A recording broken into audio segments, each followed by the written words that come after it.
Welcome to all the students of Shri Siddh Vidyapeeth school. तो बच्चों, पिछले क्लास में हमने कक्षा छठी का हिंदी का दूसरा पाठ बचपन पढ़ा था और आज हम उसी पाठ का प्रश्न अभ्यास करेंगे संस्मरण से। पहला प्रश्न क्या है? लेखिका बचपन में इतवार की सुबह क्या क्या काम करती थी? तो लेखिका बचपन में इतवार की सुबह मतलब रविवार की सुबह क्या करती थी? बचपन में इतवार की सुबह लेखिका अपने मोजे धोती थी, फिर जूतों पर पॉलिश करके उसे कपड़े या ब्रश से रगड़कर चमकाती थी। दूसरा प्रश्न क्या है? तुम्हें बताऊंगी कि हमारे समय और तुम्हारे समय में कितनी दूरियां हो चुकी हैं। इस बात के लिए लेखिका क्या क्या उदाहरण देती है? तो लेखिका अपने समय में से आज के समय की दूरी को बताने के लिए निम्नलिखित उदाहरण प्रस्तुत कर रही हैं। तो ये क्या क्या उदाहरण देती है, ये यहाँ पे लिखा हुआ है। तब उन दिनों रेडियो और टेलीविज़न की जगह कुछ घरों में ग्रामोफोन होते थे। पहले कुल्फ़ी होती थी, अब आइसक्रीम हो गई है। कचौड़ी समोसा अब पैटिस में बदल गया है। फालसे और खसखस के शरबत के स्थान पर कोक और पेप्सी जैसे शीतल पेयों ने ले लिया है।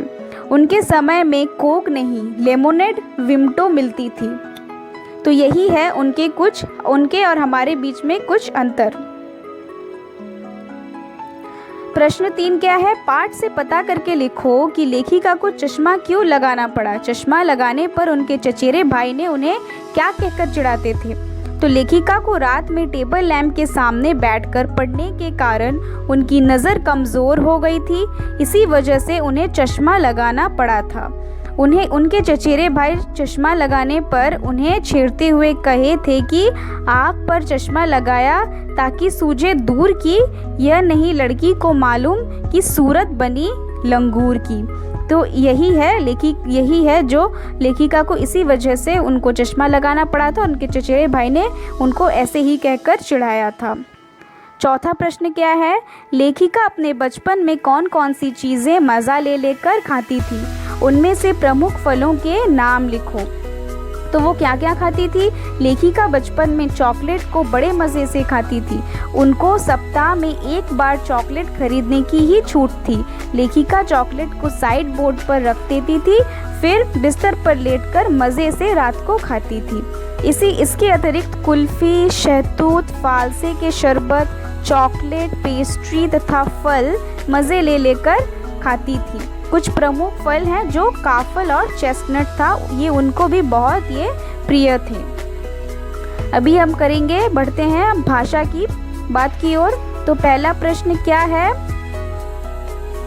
पहला प्रश्न यही है कि क्रियाओं से भी भाववाचक संज्ञा बनते हैं। जैसे मारना से मार, काटना से काट, हारना से हार, सीखना से सीख, पलटना से पलट और हड़पना से हड़प आदि, ये सब भाववाचक संज्ञाएं बनी हुई है। तो तुम इसी संस्मरण से कुछ क्रियाओं को छांटकर लिखो और उनसे भाववाचक संज्ञा बनाओ।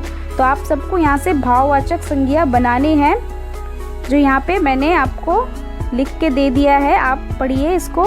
क्रिया, जैसे कि क्रिया क्या है और यहाँ पे भाववाचक संज्ञा उसमें से क्या है। जैसे कि गूंजना का भाववाचक संज्ञा क्या है? गूंज। उभार का क्या है? उभरना। दौड़ना का क्या है? दौड़। चढ़ना का भाववाचक संज्ञा चढ़ाई। चाल का भाववाचक संज्ञा चलन। गहराना का भाववाचक संज्ञा गहराई। खींचना का भाववाचक संज्ञा खींच। बदलना का भाववाचक संज्ञा बदलाव। तो यही है कुछ क्रियाएं जिनके भाववाचक संज्ञा यहीं पे दिए हुए हैं। भाववाचक संज्ञा 3 भेदों में बांटे हुए हैं: व्यक्तिवाचक संज्ञा, जातिवाचक संज्ञा और भाववाचक संज्ञा। तो यहाँ पे आपको भाववाचक संज्ञा करने थे। तो दूसरा प्रश्न का उत्तर यही है कि नीचे वाक्यों को पढ़ो और उनके सामने विशेषण के भेदों को लिखो। आप ये प्रश्न ऊपर से और एक बार अपने बुक से, अपनी किताब से अच्छे से पढ़ लीजिएगा। क में क्या है? मुझे 2 दर्जन केले चाहिए। तो इसको हम लोग संख्यावाचक विशेषण में कैसे निश्चित करेंगे कि 2 दर्जन जो है वो है संख्यावाचक संज्ञा, क्योंकि यहाँ पे दो है, एक संख्या को दर्शाया जा रहा है, और दर्जन भी एक संख्या को दर्शाया जा रहा है, तो इसीलिए इसका क्या भाव है, संख्यावाचक विशेषण। 2 किलो निश्चित परिमाणवाचक विशेषण, तो कितने परिमाण, मतलब हम लोग को जैसे बोल सकते हैं कि हम लोग को 1 किलो चीनी दो, 1 किलो ये दो, या फिर 2 किलो दो, इसको मतलब हम लोग दुकानदार को क्या बता रहे हैं, परिमाण बता रहे हैं, तो इसको क्या बोलते हैं, परिमाणवाचक विशेषण। कुछ अनिश्चित संख्यावाचक विशेषण, जैसे कि हम लोग को कुछ ये चाहिए, तो हम लोग उसको निर्धारित तो संख्या भी नहीं बोल रहे हैं और परिमाण भी नहीं बोल रहे हैं, तो इसीलिए इसको क्या बोलते हैं, अनिश्चित, मतलब जो निश्चित नहीं है, अनिश्चित संख्यावाचक विशेषण। सभी अनिश्चित परिमाणवाचक विशेषण। तुम्हारा सार्वनामिक विशेषण, जैसे कि तुम्हारा सार्वनामिक जिसको विशेषण बोलते हैं। बहुत अनिश्चित परिमाणवाचक विशेषण, बहुत मतलब हम लोग को बहुत सारे खिलौने चाहिए, तो यहाँ पे अनिश्चित परिमाण मतलब हम लोगों ने कोई परिमाण नहीं बोला है, इसीलिए इसको बोलते हैं अनिश्चित परिमाणवाचक विशेषण।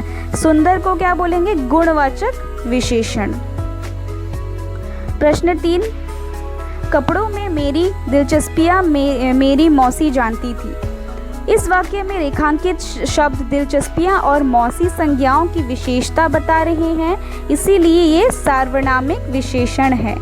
तो सर्वनाम कभी कभी विशेषण का काम भी करते हैं। पाठ में ऐसे 5 उदाहरण छाट कर लिखो। तो 5 उदाहरण क्या क्या हैं सर्वनाम विशेषण, सार्वनामिक विशेषण के।